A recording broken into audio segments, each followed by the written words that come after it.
So preferably your dough would be a bit thicker. Mine is not too runny, but it's on the runny edge. And I will try my best to make some nice Lucia buns.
As you might have seen it from the distance, I flipped the bun because they get hot from one side.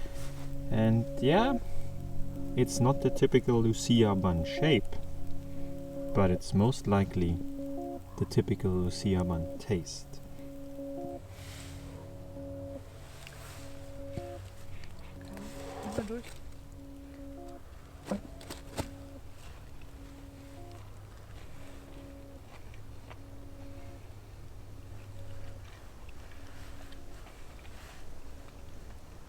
That's a typical Lucia bun in the outdoors.